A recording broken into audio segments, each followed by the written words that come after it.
Good evening to everyone. जैसा कि आप लोग को पता है कि एयरसेल का मार्केटिंग डिवीज़न का जो प्रोविजनल लिस्ट है वो आ गई है। तो आप लोगों को बहुत सारी क्यूरी होगी कि इसके बाद क्या होगा, नेक्स्ट स्टेप क्या होगा। तो उसके रिगार्डिंग कुछ ब्रीफ दूंगा मैं आप लोगों को।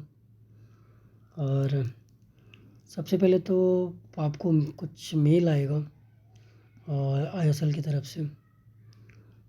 उसमें आपको कुछ लिस्ट दिए जाएंगे, डॉक्यूमेंट की लिस्ट होंगी।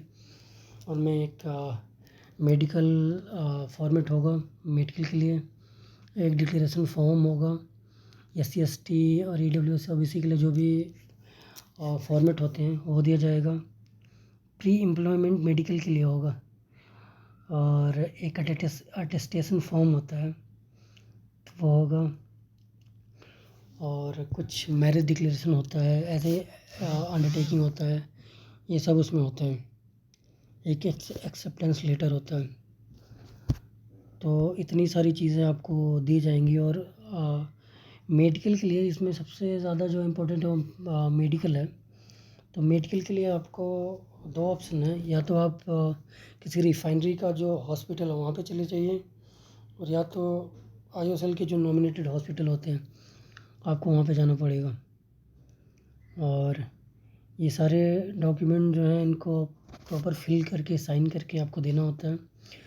और जो अटेस्टेशन फॉर्म होता है इसकी 4 कॉपी आपको ले जानी होती है, 4 कॉपीज़। और आपको इस पे कुछ गेज़ेटेड ऑफिसर से साइन भी करवाना होता है। और एक चीज़ इसमें इम्पोर्टेंट है, क्योंकि ये कंपनी का लीगल डॉक्यूमेंट होता है। एक बार आपने अगर इन्फॉर्मेशन इसमें फिल कर दी, डिक्लेयर कर दिया, तो उसको आप चेंज नहीं करवा सकते। तो इसको आप लोगों को थोड़ा केयरफुल होके भरना है अटेस्टेशन फॉर्म को। और भी बाकी जितने भी हैं, जैसे एक्सेप्टेंस लेटर है, तो इसको भी आपको ये आपसे एक्सेप्ट करने के लिए पहले ही कहा जाएगा। और साथ में एक ज्वाइनिंग लेटर भी होगा, वो आपको हर जगह वो शो करना पड़ेगा। और एक अंडरटेकिंग ऑफ सीक्रेसी होती है, उसके लिए आपको एक एफिडेविट बनवाना पड़ता है। तो आपको एक एफिडेविट बनवाना पड़ेगा। ये एक तरह का एक एग्रीमेंट होता है। तो और एक मैरिज डिक्लेरेशन और फैमिली डिक्लेरेशन भी उसमें देना होता है। ये अटेस्टेशन फॉर्म से अटैच होता है। ये IOCL का जो मेडिकल होता है वो उसमें बहुत ज़्यादा दिक्कत नहीं होती है, बहुत ज़्यादा वो नहीं देखते। लेकिन अगर कोई बहुत मेजर प्रॉब्लम नहीं है तो कोई दिक्कत नहीं होती। माइनर सा कुछ है तो चल जाएगा। और अगर आप नॉमिनेटेड हॉस्पिटल में जाते हैं तो वहाँ पहले से ही आप लोग देख लेना, अगर आपको कोई कुछ दिक्कत है तो।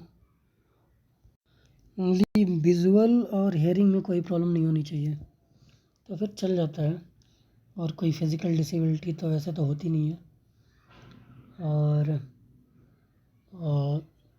इसमें एक अटेस्टेशन फॉर्म जो होता है इसको मतलब ध्यान से भरना होता है। ये कंपनी का लीगल डॉक्यूमेंट होता है। इसमें सारी चीज़ें आपको डिक्लेयर करनी होती है, एजुकेशन और आपका मीन्स आपके ऊपर अगर कोई कोर्ट केस वगैरह है या फिर FIR है, तो सारी चीज़ें यहाँ डिक्लेयर करनी होती हैं। और नॉमिनेटेड हॉस्पिटल जो होते हैं वहाँ पे आपका मेडिकल और एवरी सिटी, मतलब हर जगह ये मिल जाता है, इन एवरी सिटी। और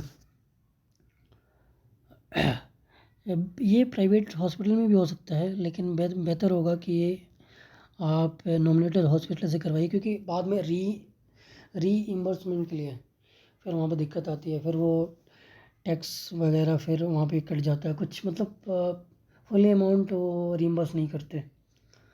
तो बेहतर होगा कि आप किसी नॉमिनेटेड हॉस्पिटल में जाइए।